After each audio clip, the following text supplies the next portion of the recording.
Assalamualaikum warahmatullahi wabarakatuh. Izin memperkenalkan diri.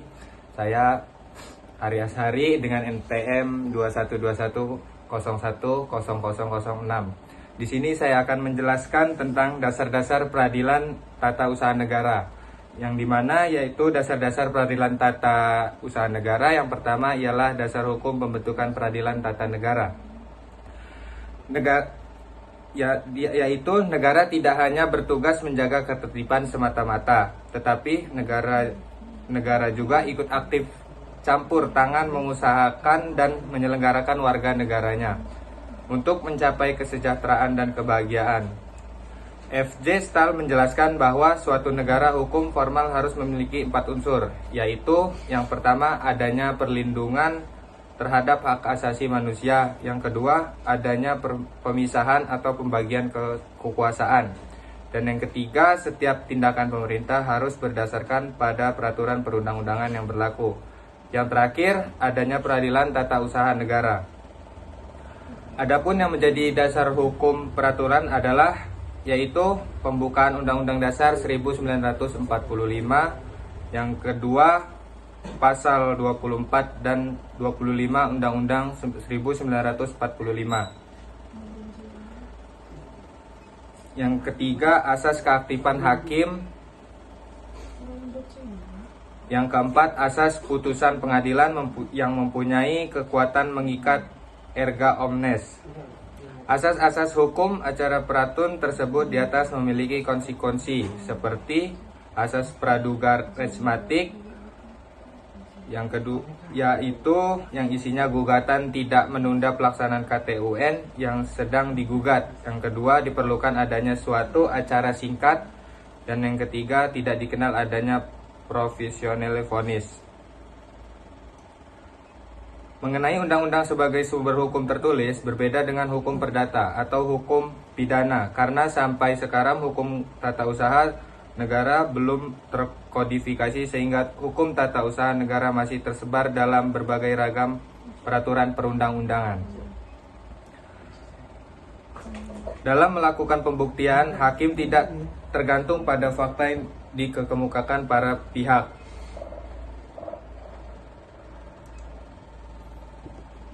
Dan yang kedua ialah menjelaskan tentang sengketa tata usaha negara. Sengketa tata usaha negara diatur dalam pasal 1 ayat 1 angka 4 Undang-Undang Nomor 5 Tahun 1986. Yang sekarang pasal 1 angka 10 Undang-Undang Nomor 51 Tahun 2009, yaitu sebagai sengketa yang timbul dalam bidang tata usaha negara antara orang atau badan hukum perdata dengan badan atau pejabat tata usaha negara, baik di pusat maupun di daerah. Unsur-unsur tata usaha negara yaitu sengketa yang timbul dalam bidang TUN. Yang kedua antara orang atau badan hukum perdata dengan badan atau pejabat TUN. Penetapan tertulis. Istilah penetapan tertulis terutama menunjukkan dikeluarkan oleh badan atau pejabat tata usaha negara. Badan atau pejabat tata usaha negara mana yang mengeluarkannya, maksud serta mengenai hal apa isi tulisan itu, kepada siapa tulisan itu ditunjukkan, dan apa yang ditetapkan di dalamnya.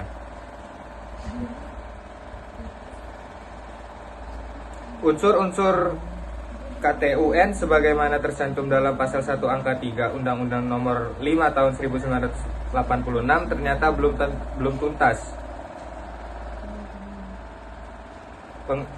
Ternyata terdapat pengecualian berupa pengurangan untuk hal-hal tercantum dalam pasal 2 dan pengecualian yang berupa tambahan pada hal-hal yang tercantum pada pasal 3.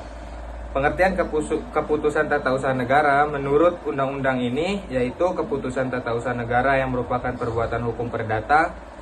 Yang kedua, keputusan tata usaha negara merupakan pengaturan yang bersifat umum. Yang ketiga, keputusan tata usaha negara yang masih memerlukan persetujuan. Dan yang terakhir, keputusan tata usaha negara yang dikeluarkan berdasarkan ketentuan Kitab Undang-Undang Hukum Pidana atau Kitab Undang-Undang Hukum Acara Pidana.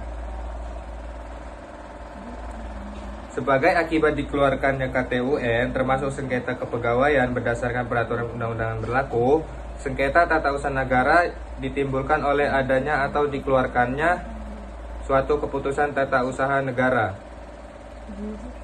Keputusan KPU baik di pusat maupun di daerah mengenai hasil pemilihan umum.